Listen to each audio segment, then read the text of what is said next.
Investment in the securities market is subject to market risks. Investors are advised to read all related documents carefully before investing. हम सबके दिमाग में ये सवाल कभी ना कभी जरूर आता है। मेरे तो आया था, आई एम श्योर आपके दिमाग में भी आया होगा कि ये जो हम हर महीने हर साल इतना सारा पैसा टर्म इंश्योरेंस, लाइफ इंश्योरेंस में प्रीमियम के रूप में दे देते हैं, अगर उसे बचा के उससे म्यूचुअल फंड्स में एसआईपी की जाए तो कई साल बाद मेरे पास कितनी सारी वेल्थ क्रिएट हो जाएगी, जो ना सिर्फ मुझे इमरजेंसी में काम आएगी, बल्कि अगर कोई इमरजेंसी नहीं आती तो वेल्थ क्रिएशन में, मेरे गोल्स पूरे करने में या अच्छी रिटायरमेंट में काम आएगा। तो ये एक दुविधा आती है कि मैं टर्म प्लान ना लूं या कम ले लूं, उसका पैसा बचा के अगर मैं म्यूचुअल फंड में लगा दूं तो भी तो मैं फाइनेंशियली सिक्योर हो रहा हूं ना। लॉजिकल सवाल है, मैं इससे एग्री करता हूं। मैं क्या, मैथमेटिक्स भी इससे एग्री करेगी। और अगर हम मैथमेटिकली कंपेयर करेंगे तो म्यूचुअल फंड्स शायद जीतेंगे भी। तो आज इस वीडियो में ना इस क्वेश्चन को आंसर करते हैं logically, mathematically. Term insurance premium का पैसा बचा के अगर म्यूचुअल फंड में लगाया जाए तो क्या दैट मेक्स सेंस। तो ये करने के लिए ना मुझे एक सिंपल चीज चाहिए। मुझे चाहिए एक इंश्योरेंस कोट कि अगर मान लो मुझे 1 करोड़ का टर्म प्लान लेना है तो वो कितने रुपए का आएगा, और उतने ही रुपए अगर मैं वहां ना डाल के म्यूचुअल फंड में लूं तो क्या होगा। तो मुझे इंश्योरेंस कोट चाहिए था।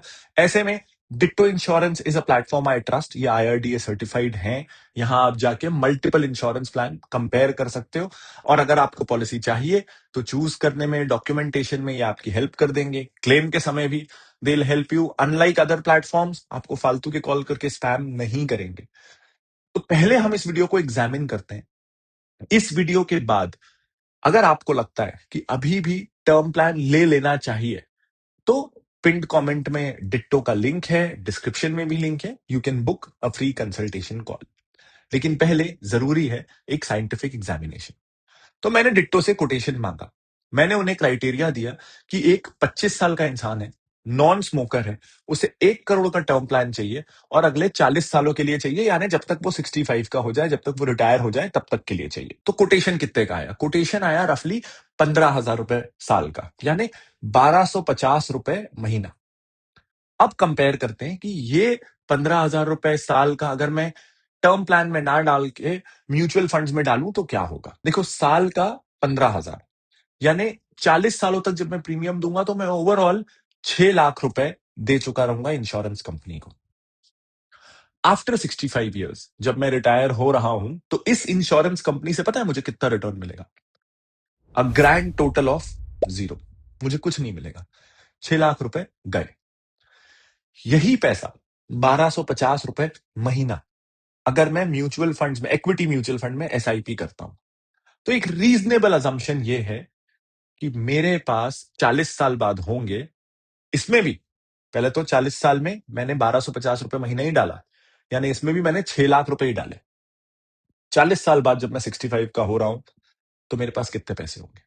मेरे पास होंगे रफली 1 करोड़ 17 लाख रुपए।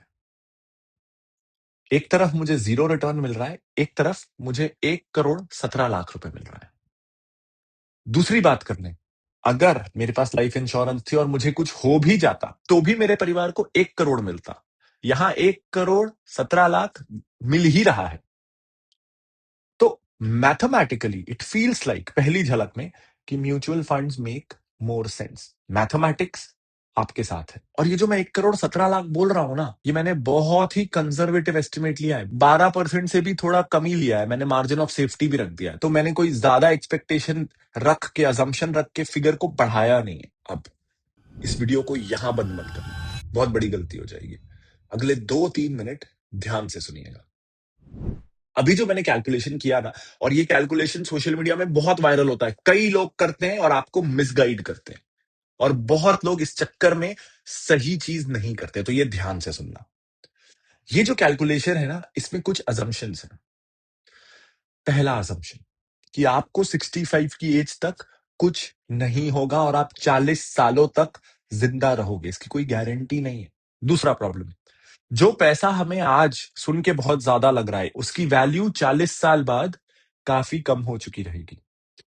एक रफ एस्टिमेट ये है कि हर 11-12 साल में पैसे की वैल्यू आधी होती है। आज के हिसाब से आपको तब 12-13 लाख रुपए मिलेंगे तब की वैल्यू में।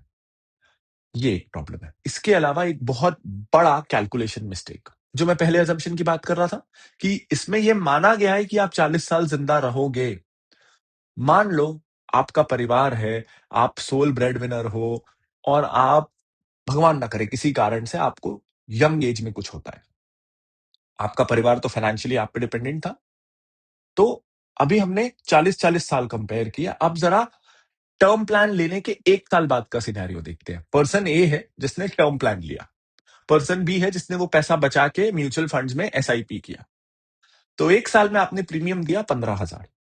जिसने म्यूचुअल फंड में इन्वेस्ट किया उसने भी इन्वेस्ट किया 15,000। 1 साल बाद दोनों को कुछ हो जाता है अनफॉर्चुनेटली। अब ऐसे में क्या होगा? जिसने टर्म प्लान लिया था उसके घर वालों को मिलेंगे 1 करोड़ रुपए। जिसने एसआईपी की थी उसके घर वालों को शायद मिलेंगे 15,000 रुपए डाले थे, तो एक एवरेज रिटर्न में मान लूं तो शायद मिलेंगे 16,000 रुपए। 16,000 वर्सेस 1 करोड़। देखो, आपको ब्रॉडली एक चीज समझना है, इंश्योरेंस ना रिटर्न के लिए नहीं लिया जाता। अगर रिटर्न के लिए लिया जा रहा है तो मतलब आप गड़बड़ कर रहे हो। Insurance is a protection product. वो आपको जिंदगी की अनसर्टेनिटी से फाइनेंशियली बचाने की कोशिश करता है। तो इंश्योरेंस का रिटर्न अगर आप म्यूचुअल फंड के रिटर्न से कंपेयर करोगे तो ये गलत है। इनफैक्ट जो लोग इंश्योरेंस का रिटर्न दिखा के बेचते हैं वो भी गलत कर रहे हैं। मैं बायर्स और सेलर्स दोनों की बात कर रहा हूं। इंश्योरेंस को प्रोटेक्शन के लिए बेचा जाना चाहिए कि अगर कोई अनफॉर्चुनेट इवेंट हो तो मेरे को सिक्योरिटी कितनी मिलेगी, रिटर्न कितना मिलेगा उसके लिए तो म्यूचुअल फंड्स हैं। तो दोनों का इस तरीके से कंपैरिजन मत करिए। आइडियली क्या होना चाहिए? आइडियली आपको म्यूचुअल फंड से ग्रोथ और इंश्योरेंस से प्रोटेक्शन दोनों लेना चाहिए। ये इंटरचेंजेबल नहीं है। इस बात को प्लीज समझिएगा। 2-3 चीजों का और ध्यान रखिए। जब आपके पास टर्म प्लान होता है ना और आपको कुछ हो जाए, उस समय में टर्म इंश्योरेंस एक तरह से कर्जे के अगेंस्ट एक ढाल बन के खड़ा होता है कि मान लीजिए इनकम खत्म हो गई, ईएमआई कैसे पटाएंगे? तो चलो जो हमें इंश्योरेंस से अमाउंट आया था उससे हम पटा देंगे और घर बेचना नहीं पड़ेगा।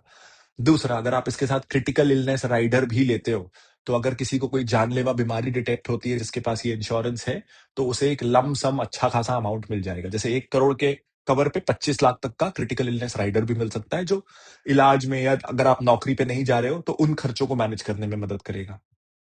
तीसरी चीज, अगर आप टर्म इंश्योरेंस ले रहे हो, ये वीडियो देख के आपको डिफरेंस समझ में आया है, तो एक बात का ध्यान रखना, अगर आप जल्दी ले लोगे ना तो यंग एज में प्रीमियम कम रहता है और जिंदगी भर के लिए लॉक हो जाता है। जैसे आज आप जितना प्रीमियम दे रहे हो पहले साल, आप 40वें साल 50वें साल जितने भी साल की पॉलिसी लोगे प्रीमियम फिक्स रहेगा। तो जितना जल्दी लोगे हर साल का बोझ आप पे हमेशा के लिए कम हो जाएगा। तो जल्दी ले लेना। कहां से लेना चाहिए, कौन सा लेना चाहिए, कितने अमाउंट का लेना चाहिए, कब तक का लेना चाहिए, ये आपकी इंडिविजुअल सिचुएशन पे डिपेंड करता है। तो यहां ना डिट्टो से आप फ्री में गाइडेंस कंसल्टेशन ले लेना। अच्छे लोग हैं, ट्रस्टेबल लोग हैं, और जब आप इनकी वेबसाइट पे जाओगे तो आप अपनी क्वेरी के साथ हिंदी और इंग्लिश जो भी भाषा आप चाहो वो भी टाइप कर देना, तो आपकी कंफर्टेबल भाषा में ये लोग आपको गाइड कर देंगे। कॉल कर करके परेशान नहीं करेंगे। तो इनके साथ आप फ्री कॉल बुक कर सकते हो। पिन कमेंट में इसका लिंक है। उम्मीद करता हूं ये कंफ्यूजन क्लियर हो पाया होगा। अगर हाँ तो इस वीडियो को लाइक कर दीजिएगा, और लोग जो आप देखते हो कि इस तरह की ज्ञान बांटते फिरते हैं कि क्यों इंश्योरेंस ले लिया पैसे बर्बाद कर दिए, ऐसे ग्रुप्स में शेयर कर देना। Let them get some reality check, बहुत जरूरी है। This is Pranjal Kamra signing off. Bye bye.